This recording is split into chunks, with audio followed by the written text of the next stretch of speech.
Big boss Marathi season 4 मध्ये ज्या पद्धतीने त्रिशूळ मराठे याला कॉमन मॅन म्हणून बिग बॉसच्या घरामध्ये आणण्यात आलं होतं, त्याच पद्धतीने यावर्षी देखील बिग बॉस मराठी सीझन 5 मध्ये एखादा सामान्य माणूस येऊ शकतो अशी एक खबर समोर आलेली आहे।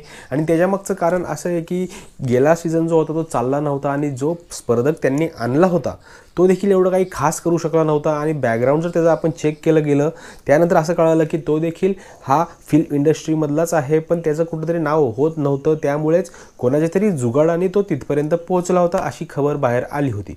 पण यावर्षी बिग बॉस मराठी सीझन 5 मध्ये एक सामान्य माणूस येऊ शकतो आणि त्याचं बॅकग्राऊंड देखील तसंच असू शकतं। कारण की जर समजा सामान्य माणूस बिग बॉसच्या घरामध्ये येतोय तर त्याला ते बिग बॉस करून त्याचा काहीतरी फायदा त्याला देखील पुढे झाला पाहिजे ना।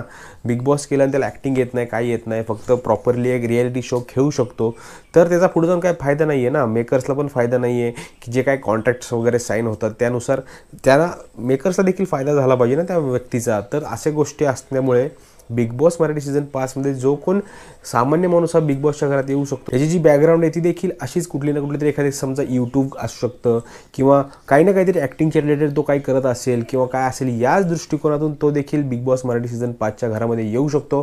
मित्रांनो, तुमचं काय मत आहे? सामान्य माणूस यावर्षी बिग बॉसच्या घरात हवा आहे तुम्हाला की नको हवा आहे? नक्की कमेंटमध्ये सांगा, कारण तुमचं मत खूप महत्त्वाचं आहे। मित्रांनो, भेटूया पुढच्या व्हिडिओमध्ये, तोपर्यंत जय महाराष्ट्र।